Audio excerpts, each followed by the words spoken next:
Yes, nandito naman tayo mga kababayan.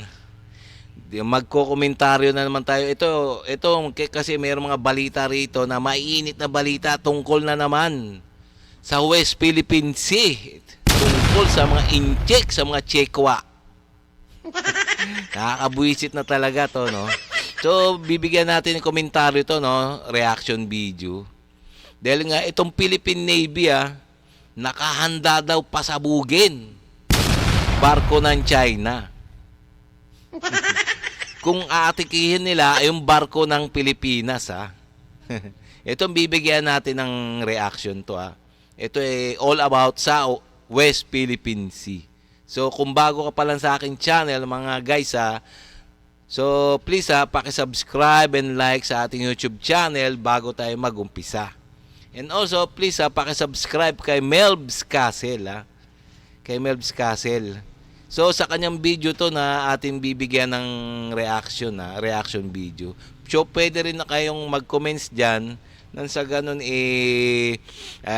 mailabas nyo ay yun sa loobin tungkol sa West Philippine Sea na yan. Okay no mga kababayan. So umpisa na natin kung bakit na handang pasambugin ng Philippine Navy ang barko ng China. Walang katakot-takot at papunta na ang BRP Suluan sa Baho de Masinloc. Ang nakakabahala lang sa desisyong to ng Philippine Coast Guard ay pag-initan ang BRP Suluan. Gantihan ba o ang mas malala palubugin ang barko na yan? Lalo na't 7 confirmed deaths sa collision tapos yung 2 pa doon naputulan ng ulo. Ang Matindi, no?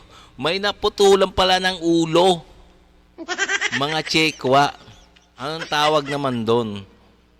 Sobrang naman katangahan nun. Siguro pinipigilan talaga nilang ganun, no? Mismo sa harapan ng barko, biro mo naman, pumuesto yung 2 Chekwa doon. Para pigilan na huwag bumangga doon sa kapwa nila barko sa West Philippine Sea, sa Baho de Masinloc. Anong tawag naman doon?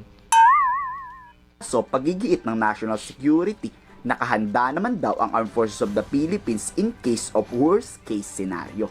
Kung lulubog man o titirahin ng China, ready daw silang rumisponde agad-agad dyan. Pero, mas mabuti na ata na wag munang i-deploy yan. Ano sa palagay nyo? Whatever happens, actually, our government is prepared for anything without going to the details. So, it is pwede sigurong na ating mga kabayan na meron tayong nakalaan na gagawin kung sakali man. Kumbaga, the contingency measures or plans are in place. So, yung sinasabi naman na yung hope about actually we are planning for the worst scenario. That's very military, no? Basic naman sa amin yun. We do not plan for anything small, but we plan for something big. So without going to the details, we do have contingency measures already. Agad namang ginawa ng Tingnan mo sobrang bait talaga ng mga ating mga opisyalis diyan, no? Mga nangangasiwa sa West Philippine Sea. So talagang pinaalis muna nila yung kanilang warship ang Philippine Navy doon. Baka daw mag-escalate. Baka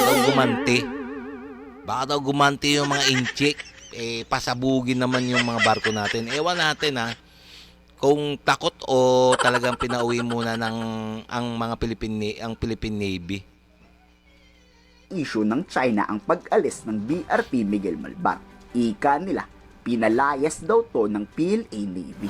Binubuli daw kasi ng BRP Miguel Malvar ang mga Chinese Coast Guard. Nilalapitan daw ng Philippine Navy warship ang mga barko ng China. It means totoo nga ang balita ng AFP itinataboy ng Philippine Navy lahat na makikita nitong barko mula sa mga Chinese. Pero parang hindi naman kapanipaniwalang pinalayas nga nila ang warship ng Pilipinas. Kaparehas na parehas kasi yan ang sinabi nila noong isang araw Pinalayas daw nila ang USS Higgins. Pero dininay o tinanggihan ng US-7 Fleet. Wala pang ang komento ang Philippine Navy patungkol sa bagong fake news ng China. Pero for sure, dededmahin na yan ng Philippine Navy. Sanay na tayo dyan sa kasinungalingan ng mga Chekwa.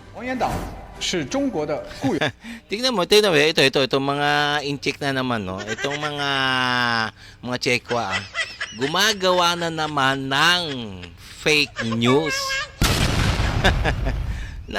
Sasabihin ba naman na pinalayas nila yung mga barko ng Pilipinas? Malabo eh. Malabo talaga. Mismo nagsabi na US allies ng Pilipinas na hindi totoo yung sinasabi ng mga Chekawang ito. Kundi puro gawa-gawa lang ng mga chismis o fake news ang mga Chekwa. 有领土。近日，菲律宾军舰企图强闯中国黄岩岛领海，中方采取必要措施予以拦阻驱离，完全正当合法，专业克制。菲方所作所为极不负责任，危险接近中方舰艇，严重威胁中方主权和安全。我们要求菲方停止一切侵权挑衅的危险举动，不要挑战中方维护国家领土主权和海洋权益的坚定决心，否则只会自食苦果。 Kayo sa tingin nyo, pabor ba kayong i-deploy ang BRP Suluan o posible talaga tong gantihan ng China dahil sa galit nila? Komento sa baba ang inyong salobin. Okay, mga kababayan, kung para sa akin, kung ako tatanungin, dapat i-deploy ng ating Philippine Navy ng mga barko dyan. Nang sa gano'n, magbantay sila sa ating karagatan na sakop ng EEZ. Ganun na para sa akin. Pwede rin naman kayo mag-comments dyan, mga kababayan, kung para sa talaga kung ano talaga ang dapat gawin ng Philippine Navy. Dapat talaga nagbabantay ang mga Philippine Navy at sabay sila ang Philippine Coast Guard diyan sa ating sakop ng ating teritoryo diyan sa West Philippine Sea. Nang sa ganun tingnan mo, nang sa ganun talagang malalaman o maiisip ng mga Chekwa na talagang sa kanila na sa Pilipinas talaga ang West Philippine Sea within 200 nautical miles. Ayun para sa akin. Pwede kayo mag-comments dyan, mga kababayan. Okay? So talagang para sa akin para naman magtrabaho naman ng ating mga Philippine Coast Guard at ating Philippine Navy. Libot-libot sila diyan. Mamasyal sila sa West Philippine Sea. Okay, So hanggang dito na lang tayo, mga kababayan, Ngayon, kung nagustuhan nyo yung mga ganito mga reaction video na katulad nito, huwag nyong kalilimutan mag-like at subscribe. Nang sa ganun, ma-update pa kayo sa mga iba pang mga video na aking upload sa susunod na araw. Okay? So, So hanggang dito lang tayo. Maraming salamat sa inyong panonood.